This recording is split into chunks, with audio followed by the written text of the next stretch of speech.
When Mrs. O'Leary's kicked the lantern in Chicago town, they say that started a fire that burned Chicago down. That's the story that went around, but here's the real lowdown. Put the blame on Maine, boys. Put the blame on Maine. Bonjour Sarah, vous êtes chanteuse, actrice, mais aussi réalisatrice. Et vous avez notamment travaillé avec Jean-Pierre Mocky à plusieurs reprises, notamment sur Tout est calme. Comment est-ce que vous êtes arrivée sur ce projet-là? Alors sur le projet de Tout est calme, nous sommes arrivés parce qu'au départ, ma maman et moi donc, étions en Franche-Comté, là où Jean-Pierre a tourné le film, dans l'est de la France. Et moi j'ai été élevée par mes grands-parents là-bas. Et Jean-Pierre tournait donc le film Tout est calme dans la région. Et ma maman est passée lui dire bonjour, puisqu'ils se connaissaient depuis de très longues années. Ils avaient tourné ensemble La Machine à découdre quand maman avait 20 ans. En passant lui dire bonjour, maman a parlé de moi. Moi j'ai eu un petit rôle dans le film et elle partage l'affiche avec Jean-Pierre sur ce film-là. Jean-Pierre faisait des auditions pour toute la figuration, il y avait beaucoup de petits rôles. Et donc il cherchait beaucoup d'enfants puisque c'était une communauté un peu sectaire dans le film. Il y avait des enfants, il y avait des adultes, des parents, des personnes plus âgées pour créer cette secte au beau milieu des bois. Et donc j'ai été choisie pour faire ça et puis je m'amusais bien, c'était dans un fort. On tirait à l'arc, on lançait des couteaux, il y avait des migales, il y avait des serpents, donc c'était, pour un enfant de 9 ans, ça déchire. Voilà. Le rôle de Camille, c'est le rôle d'une petite fille tueuse, donc, puisque c'est une secte en fait, qui est cachée totalement du monde. Il faut en sorte que les enfants deviennent des tueurs, apprennent à tuer, et notamment des présidents ou des gens de la politique, des gens qui dérangent en gros, ou qui les dérangent eux. J'étais contente. C'était entre les courses. J'ai toujours vécu un peu dans les tournages puisque ma maman elle a fait du théâtre et du cinéma, donc j'allais souvent sur les tournages pour voir comment ça se passait, donc j'étais pas totalement déboussolée. Et puis moi ça me permettait de vivre une expérience avec mon grand-père, avec ma maman à l'écran, et puis Jean-Pierre était très sympa. C'était vraiment amusant, c'était une belle journée. Et je pouvais tirer à l'arc et lancer des poignards, ce qui était pas mal. Étant fan de James Bond, je m'identifiais pas mal à James Bond. Vous aviez déjà tourné, mais vous aviez 4 ans, il me semble. Oui, c'était pour un téléfilm, il me semble, avec Roger Hanin. Ça s'appelait Le Doigt de Dieu. C'était pas mal. Je jouais juste la petite fille de Christoph Waltz, qui était un acteur allemand encore inconnu à cette époque-là.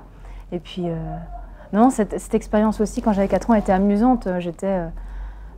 On pouvait faire plein de trucs. On était dans les supermarchés, je pouvais faire plein de bêtises. Je pensais essayer de devenir actrice. Ne sois pas idiote, Nina. Alors l'impulsion, c'est que j'ai été voir le film Citizen Kane au cinéma. Et donc en voyant le film, déjà je suis tombée des nues parce que j'ai trouvé que c'était absolument extraordinaire. Ça a été un coup de tonnerre. Et du coup, j'ai voulu tout savoir sur Orson Welles, du début à la fin. J'ai regardé tous ses films, j'ai lu tout ce que j'ai pu trouver sur lui, j'ai regardé toutes ses interviews. Citizen Kane, il a réalisé le film, donc il a écrit à 23, il a réalisé à 24 ans. Il l'a écrit, réalisé, il a trouvé le financement, enfin bon, il a produit aussi avec d'autres personnes et il a tout fait lui-même. Et j'avais 24 ans à l'époque. Et je me suis dit, si Orson Welles peut le faire, je peux le faire aussi. Et je sais pas, mais c'est lui qui m'a donné l'impulsion. Finalement, je pensais que pour réaliser un film, il fallait vraiment venir d'une école de cinéma, avoir une vocation particulière pour le faire. Et en voyant Orson Welles, qui était totalement novice, je me suis dit, allons-y. C'est un film d'époque qui se passe donc en 1890. On a tourné dans ma région, dans l'Est de la France, donc le Grand Est maintenant. On a tourné dans une maison qui datait de 1789 et une autre de 1645. Donc on est resté vraiment dans des décors qui étaient purs, qui sont dans un musée. J'ai réussi aussi à faire un partenariat avec le musée Peugeot qui nous a prêté pendant le tournage une voiture, c'était une Torpedo 27 datant de cette époque-là. Donc ils l'ont sortie du musée, ils nous ont accompagnés sur le tournage, on a eu aussi des vélos. J'ai cherché de l'argent de la région, parce que je n'ai pas eu. Mais il y a un homme qui m'a appelé, qui était, je crois, au conseil régional de l'époque. Je ne sais même pas si c'était au conseil régional, je ne veux pas dire de bêtises. J'étais venue chez mes grands-parents en octobre, c'était le 10 octobre, et j'ai dit je tournerai le 24. Donc c'est 12 jours après. Donc forcément, c'était quasiment impensable. Et on m'a appelé à 8 h du matin pour me dire « Vous ne ferez jamais votre film, vous n'avez pas de technicien, vous n'avez pas d'équipe, vous ne le ferez pas. » Et bien je l'ai fait le 24 octobre. Aujourd'hui, justement, vous avez un long-métrage que vous êtes en train de tourner, d'après ce que j'ai compris. Oui. Est-ce que vous pouvez nous en parler un petit peu? On a tourné ce week-end une bande-annonce, j'appelle ça une bande-annonce promotionnelle, c'est-à-dire que j'ai tourné quelques séquences du film qui me permettent de parler de l'idée générale, de montrer certains acteurs qui tourneront avec nous, dans le but de trouver une équipe technique, des productions et des distributeurs qui voudront, s'ils le veulent, s'ajouter à moi pour réaliser donc, ce film.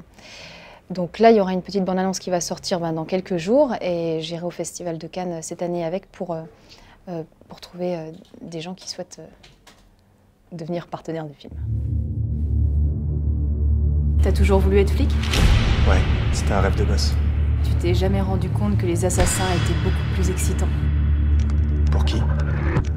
Tout le monde. Le thème du film, c'est l'histoire d'un policier qui devient un assassin pour que les médias s'intéressent à lui. La question que je me suis posée, c'est est-ce qu'il faut devenir un salaud, un assassin, quelqu'un d'horrible pour qu'on s'intéresse à une personne? Parce que c'est vrai qu'on fait beaucoup de films sur des serial killers que je ne citerai pas parce que je refuse de citer leur nom, mais on ne parle pas des gens bien. On parle très rarement des gens des gens positifs qui agissent tout le temps, quoi. Enfin, si, on a fait un film sur Gandhi, mais c'est vrai qu'on en parle moins. On a tendance à mettre en valeur le mal, c'est-à-dire soit les terroristes ou les assassins, les serial killers, mais on met très peu en valeur les gens qui sauvent ces gens-là. Par exemple, Clint Eastwood a fait un film sur Sully, qui est à Mary, au New Jersey, pour sauver. Il a sauvé 242 passagers, je crois, c'est quand même énorme. Dans l'idéal, j'aimerais bien tourner en fin d'année. Et après, oui, ça dépendra des gens qui tourneront avec moi, de leur disponibilité.